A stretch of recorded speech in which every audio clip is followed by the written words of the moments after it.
Kalau kita senang ringgit atau wayang, biasanya ya karena kita dahaga akan hiburan, yang kita cari biduane itu sindene apik-apik apa ora, suarane enak apa ora, lagune campur sari apa ora.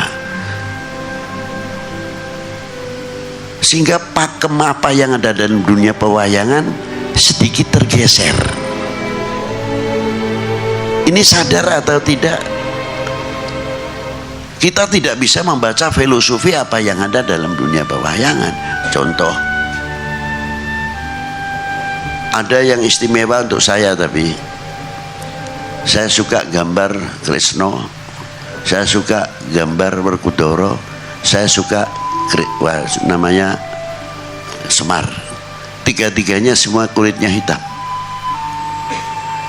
Padahal kalau kita lihat sejarah di Mahabharata, yang namanya Baladewa itu putih ganteng, nek Kresna kok ireng dewe, bertolak belakang. Semar ya ireng, Werkudara ya ireng. Ternyata filosofinya hitam itu sangat tinggi. Kita ambil contoh yang ringan saja, laut. Kalau musim kemarau atau musim rendeng atau hujan, kira-kiranya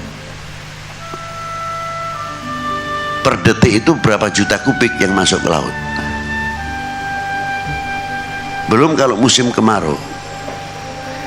Tapi karena laut itu mempunyai jati diri, harga diri, kehormatan diri sangat luar biasa.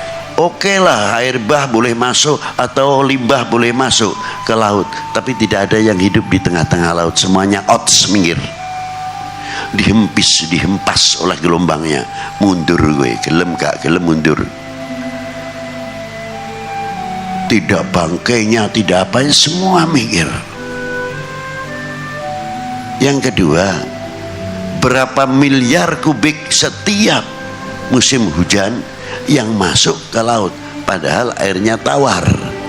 Mbok iya bisa mengerubah hasilnya air laut, paling tidak kan begitu.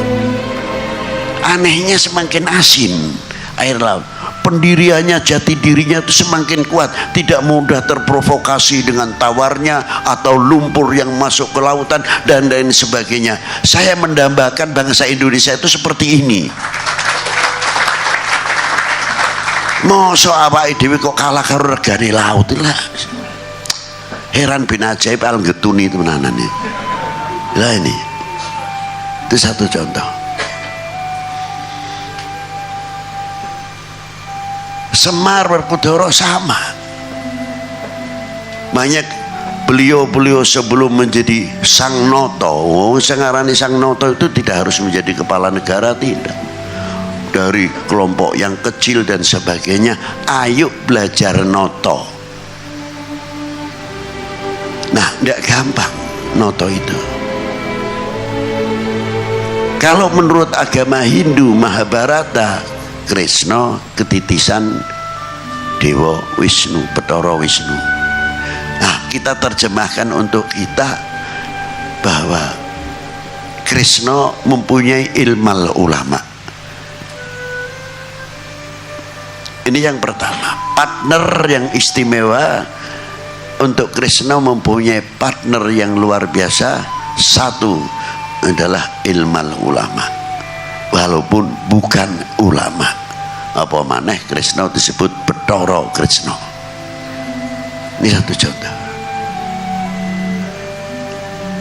Yang kedua, mempunyai kaca lupyan atau benggala, weruh sak jeroning winara. Kalau ilmu kesaktian hanya kita berbicara ya sampai di situ saja sudah. Wah, Kresna hebat, weruh sak jeroning winara. Bukan itu sebetulnya. Intelijensi kita ini selaku anak bangsa sejauh mana? Bisa membaca tidak? Ini situasi yang demikian, harusnya kita bagaimana dan solusinya apa? Jadi ojo ditukang maido ae. Bukan aku mau jadi kepala desa, cuma maneh bupati. Jadi kepala desa ruwet kok. Lah ini cara guyonane. Di disinilah iki godhong iso obah dhewe mustahil. Udah ada papanya ora iso delok dhisik. Mungkin ada manuk, mungkin ada sarang burung, mungkin ada ularnya. Kita kan tidak tahu. Lihat, jangan percaya saja. Nah, ini namanya intelijensi kita tinggi, tidak mempunyai sifat masa bodoh. Kita sudah dididik para tokoh-tokoh pujangga dahulu mempunyai bangsa yang mempunyai intelijensi yang tinggi. Sebabnya apa? Indonesia itu rakyatnya ya polisi, rakyatnya tentara. Itu diperhitungkan oleh bangsa lain, apalagi tentaranya, apalagi polisinya. Contoh, pada waktu perang Bubat sebelumnya, Singosari, Doho dimasuki oleh Kublai Khan, berhasillah ditumbangkan. Tapi setelah zaman Hayam Wuruk, Patih Gajah Mada, beliau sumpah palapa. Apa tujuannya? Menguasai Nusantara. Itu secara tidak langsung menunjukkan kekuatan. Nek kowe bisa menguasai cuma Singosari, saya bisa menguasai Sri Lanka sampai Indochina. Mugano kowe aja sembarangan ngutik-ngutik Indonesia. Ora karepe jawabnya itu sebetulnya. Cuma main-main, kau mengaruhi Singosari, tok paling peti urusane. Gajah Mada, Sri Lanka sampai Indochina ning tanganku. Ning alhamdulillah bangsa kita tidak mempunyai sifat menjajah. Bagaimanapun pada waktu itu dilepaskan satu persatu, bukan tidak berani melawan. Karena bangsa Indonesia istimewanya tidak mempunyai jiwa menjajah. Itu hebatnya. Jadi kita itu bangsa besar dari dahulu, bangsa bukan acak-acak. Ini satu. Yang kedua, Pak Bukresno tidak cukup mempunyai Kaca Benggala, Cupu Manik, Astaguna. Iki kira-kirane bangsane dhewe iku aibnya bisa ditutup apa ora?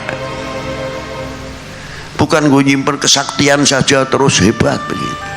Tidak. Jangan kita membuka aibnya bangsa sendiri, akhirnya bangsa lain bertepuk karena mendapat pintu atau jendela terbuka. Belum kekayaan kita dan lain sebagainya. Dengan itu Hastogino ini tadi, Cupu Manik akan mengingat kewibawaan di semua pihak. Ulama, tokoh agama ini berwibawa terhadap pengaruh terhadap umatnya.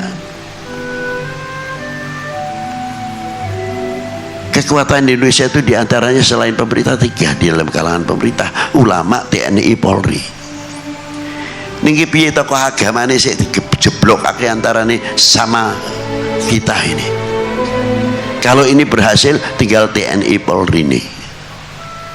Lah wis niki telu-telune berhasil, ya tinggal Indonesia dibagi piro. Tinggal itu aja. Nah, pertanyaannya, apakah kalian ridho kalau Indonesia atau panjenengan rela kalau Indonesia itu bisa dibagi-bagi, dipecah belah? Jawabnya melempem. Mestinya jawabnya harus tegas. Tidak. Harusnya begitu, kaget. Harusnya gitu. Saya sering berguru, untung-untung gue dicekeli bedil karo Pak Polres. Cekeli bedil munine dor. Aduh, kon ngarah sikil oleh ndas sing diudak tiarape temenanan. Ini jadi ini sudah mengkhawatirkan sekali. Yang ketiga, kita mempunyai, keempat ya, kita mempunyai Kembang Wijaya Kusuma.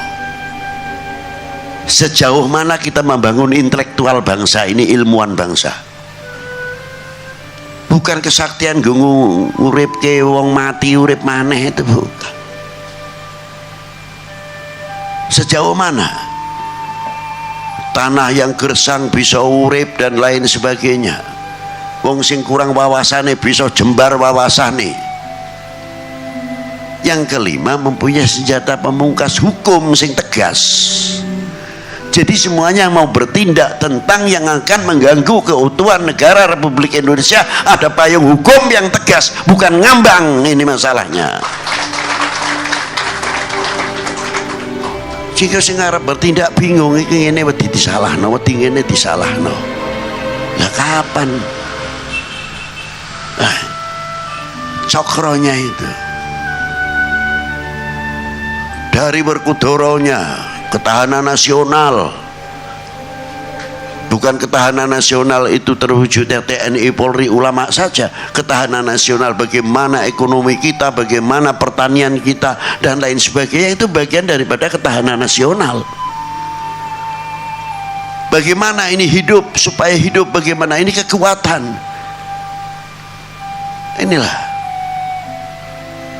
hingga melahirkan 3 tokoh yang luar biasa, ahli antariksa, astronomi, Gatotkaca, ahli pertambangan, Antareja. Bukan kesaktian ilmu ning bumi ae, kok kesaktiane edan cara pekaluan edan, bumi bisa silem koyo-koyo apa meneh ning laut.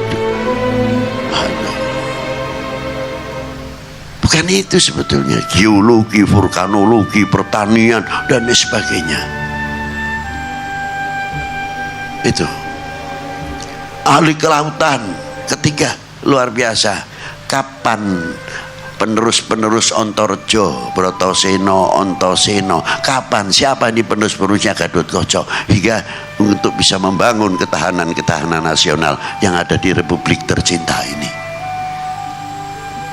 Masyarakatnya kaya Semar, mendem jero mikul dhuwur. Nah, wetenge gedhi gawe lumbung, bukan wetenge gedhi itu kan simbolis saja.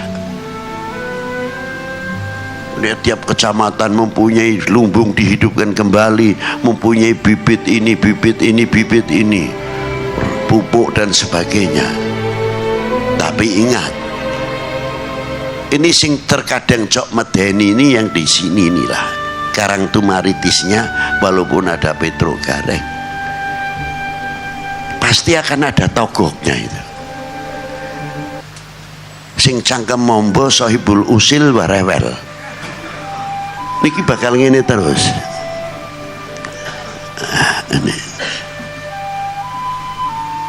Nah, ini togok-togok ini perlu diberesi, ini digembleng ben cangkeme rapet sithik ngono lho, ora kebablas. Ning sorry, saya tidak mengatakan orang lho, ini cerita wayang gitu.